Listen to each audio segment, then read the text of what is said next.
You can be a great seller. You can be a great manager. You can even be a great owner, but it's hard to be all three. Sometimes you have to be. We're going to talk about that next. Chris Harper, next on Purpose Under Pressure.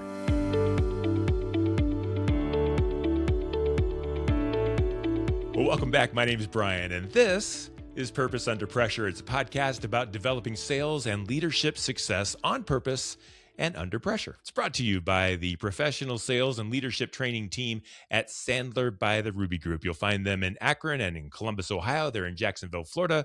They're in Capital Region, New York. They serve companies and businesses and organizations across this country. They do their work on purpose, and that's really important. It's important to know what you're trying to accomplish, what you want your customers to understand, how you want to be represented, and they're going to help you do that exact thing. They're going to build your relationships that way. You want it done on purpose, reflective of you. That's the way they do it. That's why they're partners in this show. You can connect with the Ruby Group online at therubygroup.sandler.com. The Ruby Group, master the pressure, lead with purpose, and deliver results. So let's get cooking. We're going to talk a little bit about ownership today, and we're going to talk about growing into your opportunities, and we're going to talk about the pressures that come with that. We're going to do that with Vice President at Micropulse Technologies. They're in Birmingham, Alabama. Welcome, Chris Harper, to Purpose Under Pressure. Hey, Brian, thanks for having me. Chris, it's really great to see you. I'm glad you're here on the show, and I'm looking forward to talking with you more. I always like to know about other organizations and companies and businesses. And so tell me a little bit about Micropulse Technologies. Tell me about you. What's great? What are you trying to accomplish? And what's going well for you guys? Okay. Micropulse, as you mentioned, Birmingham, Alabama-based company. We kind of fall into two spaces, one being VAR, value-added reseller, and the other one being MSP. Kind of interesting because the MSP part is a smaller, newer part of our business, but it's what a lot of people think of us as, just knowing the IT industry. So that's kind of us in a nutshell. We're a privately held company. A lot of our growth, or all of our growth to date, has been organic. I started out here. We started the company with 3 people. We were all partners in the company, and so I started on the sales and marketing side. So I was selling the projects and the work and the technologies, and our other 2 guys are going out and delivering it. And then as we've grown, I've kind of backed out of that to where I'm getting involved in other aspects of the business, not just sales. I don't really do much direct sales anymore. I'm kind of more trying to manage and lead the team and come up with policies, procedures. Had a great last few years. Looked up this morning, our CAGR, our compounded annual growth rate over the last 4 years has been about 21%. Last year was 35%. So to me, for that to be organic, I'm really, really happy with that. So we've got a good stretch going, and we're doing a lot of reinvestment right now as we get ready to, make the transition that we've kind of talked about. So IT means a lot of things to a lot of people. Do you have, I know Sandler a lot of times talks about the elevator pitch and who you are and things of that sort. Is there an easy way to explain to me what types of businesses use your services and for what purpose? Sure. Yeah. So our traditional business on the VAR side, which is what we've kind of built our reputation on, is typically larger companies. Our average client size is about 700 users on the network, and we tend to work more with their IT staff, not be their IT staff. So we're helping them with projects and buying technologies that they need. On the MSP side, it can be a little bit different. Sometimes we will do a managed service for those larger companies if they want to offload a piece of that. But then a lot of times that ends up being small organizations that don't have an IT staff, and they want us to do it all for them. So. Okay. So you're helping them. IT and me, we don't get along. And it's funny because I'm in marketing and everyone thinks, well, you must know IT. And I've joked before that you wouldn't let your IT person do your marketing. Right. Yeah. You don't want your marketing guy doing your IT. Exactly. It's the same idea. So let's talk a little bit about Micropulse. I'm interested in the growth. I love the fact I've been selling for 30 some odd years. I've seen the best salespeople get taken off the streets and put into different roles. And that always doesn't go well. And you mentioned that you've gone through that. So tell me a little bit about the transition and the growth and some of the challenges that you guys are kind of overcoming. Yeah, well, I mean, we would never do anything like that, so, right. Yeah, that's right. Yeah, we kind of joke that that's what we did against everybody's better advice. And I guess being an owner and being a small company, it's limited. Yeah, right. Everyone does it. Everyone says, hey, you're a great seller and you're doing great. You're next. And they put you in a leadership behind a desk, and all of a sudden no one's selling anything. Right, right. Yeah, yeah, yeah. And I don't like to feel like I have an ego, but at one point the thought did cross my mind of what if I just keep selling because I love doing this and we Keep bring in selling. somebody else to, handle all this stuff. But I would say my ego got in the way of that a little bit, but also one of my big motivators is that I want, and I feel like I've been able to do this definitely to a large extent, but I want a company with my fingerprints on it. There's a certain way that I want to treat people. Clients and employees. And so that's been a big driver for me. So yeah, so things have been going well. I started out selling. We basically started at kind of ground zero. I mean, we had some reputation in the industry, and some people knew who we were. We grew, we added folks. We basically tried to kind of add things that our clients were asking for. And so we kind of continued to, grow slowly and methodically over the years, and then started bringing on additional people for sales, inside sales, outside sales. And then that was where things got a little bit rocky for me personally because I didn't have any formal training. I was trying to sell and kind of quasi play sales manager. Hmm. And I felt like I had some really good training early on and some things that like made sales kind of maybe come a little bit more natural to me. Or maybe it was just that it had been ingrained in me for a while. And so I'm not a very patient person. I had limited patience in some of those early days with new people and just all Yeah. the things as a manager that you don't want to do, trying to Yeah. grow up other people on your team. So, Yeah. Did you have trouble with as you moved from selling into managing and moving forward? Did you have trouble giving up responsibilities, and did you have trouble delegating? I know that I have in my time. I just no one could do it as well as I could, and it would right. take me longer to tell someone else how to do it. I could just do it myself. But Mhm. man, that caused me so many troubles. Did you have trouble with that? For sure, for sure. Yeah, and I still do from time to time. I mean, it kind of never seems to go away, but I just had to realize, and this is not like an epiphany of my own. It's all what all the smart people tell you is you've got to let go. Like you cannot hold on and do everything yourself, or the company's just not going to grow and scale like you want. So yeah, I had trouble early on. I still have trouble now. I have less trouble now than I used to. I've read some books and done some kind of podcasts and reading and talking to Hmm. friends that have been there Hmm. and done that, and that's helped out a lot. So Yeah. What's the number one thing that's helped you overcome some of those issues going from selling to managing and on from there? probably honestly just trying to dive in and immerse myself in what makes a good leader and a good manager. And that's been books, that's Mm, been, just you know, learning it. training like Sandler. Yeah. We're in a peer group that's kind of like a Vistage type group called Evolve. That's been really, really helpful. So just listen to other people talk. I mean, I'm definitely seeking out a ton of advice. I've got friends that are either in a similar position or have been, or even people that aren't friends, but people I respect. And I'll sit down with them from time to time, because this does not like, to me, managing and leading does not come innately to me. And I don't know, may to some people, but not to me. So I have to work really hard at improving myself and not doing things that are going to be a detriment to our business and to the people that I work with.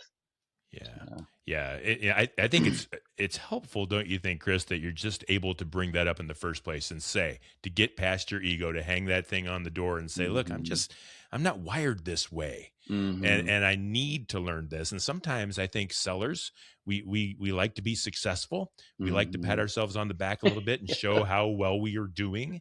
And it's not hmm always easy to say, hey, I don't quite know what I'm doing here. I'm a little bit out of my element. Have you found some opportunities where let's say the big sale is on the way? You got to close this sale because it's for whatever reason. hmm Managers always have a reason that Right. we have to close this sale now. hmm It's on the line. It's ready to go. You've got a relationship, and yet you're not the seller anymore. It's hmm someone else's responsibility. Do you have a tendency to jump in and try to take over, or have you gotten better at letting someone go, or is it more of a team approach? What's the best way to Yeah. do that? Because you've Uh, got a lot of skills, right, Chris? You've got a lot to mhm, bring to the table. You can't just mhm. stay behind the desk all the time. Right, right. Yeah.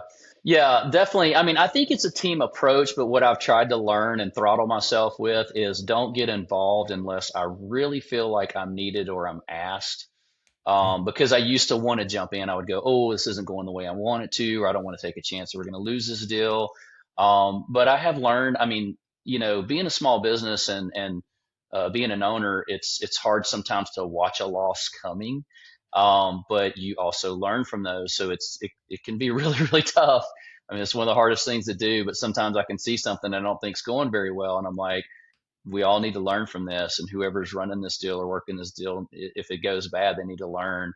Mm. So I Wow. will get involved when I think it's really critical, or when I've asked if it's a really big deal, or if it's a sensitive situation. To me, reputation is one of the biggest things. It's not about the winning or losing the deal, but I mean, Birmingham's a small community, and we mostly work in our backyard, and I'm mostly concerned about not, saying or doing something silly as a company where people don't respect us. So that's Hmm. really more important to me than winning a deal. So Yeah, it's so important that the people that you have with you are representing the way you would represent. It's almost like you have to kind of push yourself through everybody. I'm interested when you're building a team of sellers. hmm Are you seeking a lot of mini me's, people who could do it the way you always could do it? And if someone has different traits, some sellers are introverts, some yeah. sellers are extroverts, they all have different ideas. How do you find the right team to complement you and to grow the company? Yeah, that's a good question. I would say early on, because I had no experience and no frame of reference, that yes, I tried to find a bunch of mini me's. Mm, And the biggest problem with that is me and the rest of my team and the people around me were trying to hold people to a bar that I was setting. And I'm not trying to toot my own horn, but I mean, I was an owner in the company. Like, I had a lot of skin in the game and a lot on the line. And I had a lot of sales training and a lot of experience. So to try to hold people to that kind of a bar, just it didn't make sense. Especially one that I'd set in my own mind, because it's like I'm gonna obviously put it up a little bit higher because it's me. So yeah, just trying to find a team that complements the skills of our people, and understanding what clients need from a salesperson and what we need, um, versus sometimes like maybe even what Chris Harper thinks we need, is what I've tried to focus on.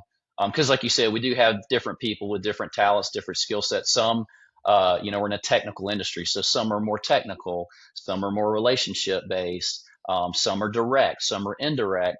And I mm. think there's pros and cons to all of those different things. We just try to kind of look at the whole package of the what the person's bringing to the table, and go, how is that going to fit in? And sometimes it's a little bit experimental, especially with us being new and not having, a lot of data points. Is, well, let's kind of try this out and see how it works. We also do a lot of disc profiling, and, not to put in a plug for Sandler, but going through some of the Sandler training again, and listening to some of the tenets and things that, I used to get real hung up on. Oh, my people need to understand the technology really well. They need to be able to articulate it, especially when they're dealing with, an IT director or a CIO or a network administrator in a larger company. But I've learned, and actually some of this has been through the people that I work with teaching me, like not even on purpose, just kind of, by proxy, that like you can just be a good relationship person, and you can listen well, and you can give, people what they want without knowing the technology intimately. Yeah. So, Yeah, I yeah. found that too. Sometimes I think at Sandler they talk about the dummy curve. Yeah. Like the less you think you know, the better off you are, because you're asking hmm questions, you're learning from the customer, who's who we need to know how to help in the first place. It's not about what we know Right. as sellers. It's how can we help them? And so we have to listen, and we have hmm to pretend, or at least really know that we just don't know everything. And it's tough. Yeah. Again, going back to the ego part of it. So you just mentioned a little bit about ownership as well, and you are an owner there and going into ownership and things. Can you tell me a little bit about that process of a seller going into management and then becoming an owner, and some of those challenges? But I'm also interested in the differences in those roles, because I know a hmm lot of sellers take ownership, but they're not the owner. A lot of Yeah. managers want to be the owner of their people. They're not the owner. The buck stops hmm somewhere, Yeah. right? Can you talk to me a little bit about that whole process? That's got to be tough.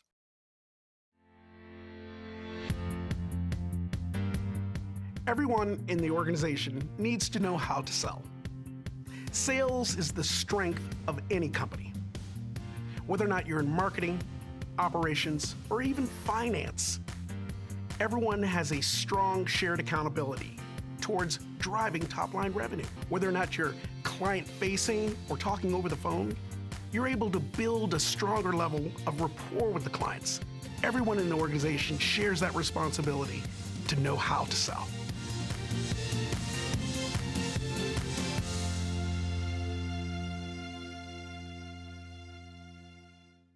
Talk to me a little bit about that whole process. That's got to be tough. Yeah, it has been. That's been one of the biggest challenges. I've been an owner since day one. Oh, okay. So, that helped a little bit. And I had a little bit of ownership where I was prior to this, but it's definitely been, in the early days, it was probably easy because we were so busy and we were so focused with kind of limited people and limited roles. It was basically sell, deliver, that was kind of it. You didn't have to worry about HR policies and procedures and operational best practices and things like that. So it was a little bit easier. But I've always kind of joked as time has gone on that being a seller and being client facing and seeing the P&L sometimes is a bit of a double-edged sword. Yeah. Because as a seller, I believe that, our job is to go out there and find business, but also our sellers are farmers as well, not just hunters. And so they've got to be able to, we're relationship based. They've got to be able to nurture that relationship, and somebody's got to be the client advocate. And if I'm sitting there looking at P&L numbers and a client's leaning on me to, give away something that I don't think we should give away, then I may make a bad decision, thinking it's best for the company, but it really ends up being a kind of a short-term decision because I may lose a client or damage a relationship or damage our reputation or something to that effect. So that's been a interesting dynamic. I've learned to kind of work my head out of that a little bit and realize that if I'm playing salesperson, that's my role. Is to be the client advocate and to, do right by them, even if it's at our own company's detriment sometimes. So, what have you found over time that's helped you in that to make those right decisions in the line of battle, at the line of fire, you got to make the right decision. Salespeople, path of least resistance, right? Always Right. speaking for the client, the client's always right, whatever it Yep. takes to get the deal done, those kinds of things. Those aren't bad. It's just Right. the way we're made. Yeah. What kinds of issues have you seen and how have you been able to kind of overcome Yeah. that obsession towards making the other guy happy? Well, it's still a running joke that I'll give away the farm, a lot of times. Okay. So yeah, I've still got that part in me, but what has helped with that? That's a good question. I'd have to think about for a minute. Yeah, take your time. Yeah. It's important. Yeah, It's it really. important because I think too often we just assume just keep on running, keep on, it'll all work out. But at an ownership level, you got to be looking 3, 5, 7 years down the line. You got to be looking at relationships. It's bigger than the moment. Yeah, yeah. I think probably the biggest thing has been observing other salespeople, particularly the ones that work for us, and seeing how they treat the customer and going, you know what, when I'm in that mode, I need to treat the customer the same way. So that's probably been the biggest thing that's helped me to kind of stay in the right frame of mind. I mean, one of the biggest challenges is switching gears and knowing when to play which role. I bet. I would say one of the hardest day-to-day things for me, I call it context switching, but I might be doing HR for a minute, and then I got to play salesperson for a minute, and then I got to play owner for a minute, and I got to play manager for a minute, and I might be looking at some operational things. So sometimes switching gears, and how I need to the person I need to be in that moment can be tricky. So. Do you have core values and things of that sort at Micropulse that you're able to kind of lean on? We do, yeah. We have our mission, vision, value statement, and so that helps. It does. For sure. It does. So what are the hurdles that you think are coming up as you continue to grow, as you continue to move forward? What are the hurdles on the horizon that are going to kind of come along and try to knock you down, either in your role as a seller, your role as a manager, your role as a owner, HR? You probably take the garbage out, right? Yep, for sure. Yep. What's coming on the other side? It's going to knock you down a little bit. There's a couple things. There's a financial aspect to it. I want to keep the company privately held, and so I feel like we've gotten ourselves in a good position in our personal finances. But I want to be cognizant. I've still got kids to send to college, and we waited, till later in life to have kids, which probably helped us get where we are. But now I've got to make sure that I don't blow it, in the Oh man, final stages.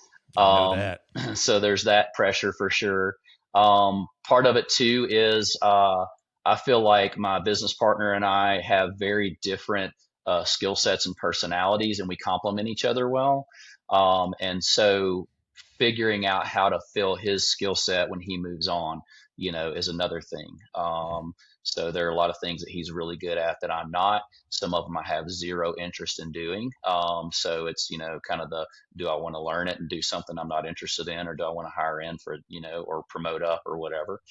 So kind of finding future partners, leaders, filling some of those gaps of skill sets, and then deciding, what direction we want to take the company. Is it going to be anything slightly different from what we're doing now, or is it going to be kind of along the same lines? So um, there's a lot to think about, and I'm trying to kind of skill myself up and mentally prepare myself, kind of make a little bit of a game plan, kind of a playbook. So the term I was looking Yeah. for.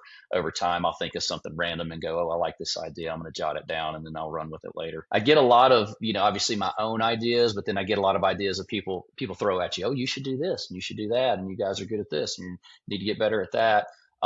Trying to like throttle those thoughts and know like when I need to lean in on them and when not to has been another thing. I don't want to, stay up and give myself a sleepless night over something I don't need to worry about for 4 years.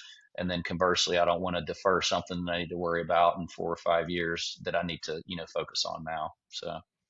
And how do you make those decisions? And it's with the hurdles that you're talking about, overcoming the weaknesses that you might have, the holes that you might have to fill, and these ideas of what's important now. What drives you to understand this has to be done this way, and here's how I'm going to do it? Yeah. Well, luckily, my business partner is really good about talking to me about these things. So we have a lot of dialogue about, where the gaps are going to be, what we need to do to fill those gaps. So talking with him helps a lot. Okay. Having other friends that kind of are in similar situations and talking to them helps a lot too. And then me just trying to kind of use some of my own, smarts and not. I've gotten big in the last few years of trying to manage stress a little bit better, especially since COVID. For some reason, that was, well, there's a good reason it was an eye opener, but that Oh was kind of boy, an eye yeah, opener. yeah. So just trying to kind of balance out like um, what's important, what's not important. Some of the things that I may simmer or fester on, I start thinking about it and I go, that's really not that important. It could wait. And there's no point in stressing myself out over it right now. So Good. making goals, that seems to Yeah. help provide clarity too. There's people out there that are listening or watching right now that are in the sales role, and they're moving into sales leadership, and they want to be an owner, to have their fingerprint on the organization. And I think that's a perfect transition, a perfect path for people to want to achieve, if they want to achieve it. You've been through it. What kind of advice might you give that you've seen, that you've understood, that they should know looking back? Make sure you're thinking like this so that you can be that effectual owner in the Hmm. future. Yeah, interesting question. Um, well, I mean, first and foremost, I would say don't forget to take care of yourself mentally and physically because it can be tough. Yeah. And I feel like if you're not doing things like, I mean, faith has been huge for me.